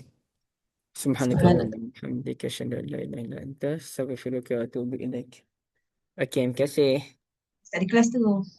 Jazakallahu Assalamualaikum. khair Ustaz. Terima kasih Ustaz. Okey, sahabat yang lain semua. Jazakumullahu khair. Jazakumullahu khair. Terima kasih. Oh, dah penutup dah tadi tu. Dah. Subhanakallah. Terima kasih Puan Syuda. Terima kasih Sama. semua. Sama-sama. Allah, nanti saya akan masukkan dalam grup ya untuk buku Fatwa Bari yang terbaru nanti insyaAllah, dan juga pembelian buku. Harap-harap sahabat semua belilah buku Al-Fatihah tu sampai 4 minggu ni kita akan bedah dalam Al-Fatihah nanti dengan Ustaz Zuhairi dalam masa 4 minggu ni, minggu Kak minggu Syida sampai minggu. buka order dalam grup kan? Dah buka Ya, belum? insyaAllah. Belum nak settlekan bila dah settle, bukan settle maksudnya nak uruskan dulu yang Ustaz punya kelas ni akan dah beli buku ke masing-masing kan, yang buku Al-Fatihah tu, buku Al-Fatihah Ustaz tu juga. Buku Fatihah tu ada order offer lah sekarang RM15 je. Ada. Oh, okey. Bukan kitab seterusnya apa Kak Syida? Tak dapat lah, tak dapat tangkap. Ada, kadang-kadang share kat grup dan nanti share ada semula. Kita bab makanan. Kali ni Ustaz nak sentuh bab makan. Ada hadis yang berkaitan dengan makanan. Fatwa Bari ni tak sambung lah. Tak sambung Fatwa Bari lah. Fatwa Bari juga. Fatwa Bari ke 41 ke 43, 42 je benar. Fatwa Bari juga. Kita fokus pada agak Ustaz memang nak buat kita Fatwa Bari lah. Fatwa Bari banyak kita boleh sampai 300 jilid lah saya tak salah. Ustaz pilih kali ni kita skip lah, kita ikut lah satu-satu by number tu, tapi kita yang ni kali ni bukan start penat. So kita bab makan ni kan kita kadang-kadang sampai kesihatan kita apa semua tu, kata kesihatan Ustaz nak kita kena pandang bab makan ni. Nanti kalau ni ada kat guru ni. Kalau nak settlekan untuk program 4 minggu ni bersama Ustaz Al-Fatihah tu, lepas tu buku kita akan sampai dalam 4 minggu juga insyaAllah. Kita order daripada Indonesia. Saya dah letak sekali buku Al-Fatihah tu. Saya rasa saya tak ada tu. Okey, kita verifikasi semula nanti order nanti insyaAllah. Terima kasih semua. Kita jumpa lagi besok pagi. Jangan kasih Ustaz. Dari Pak Azhar. Assalamualaikum. Terima kasih semua. Assalamualaikum warahmatullahi wabarakatuh. Waalaikumsalam. Salam semua.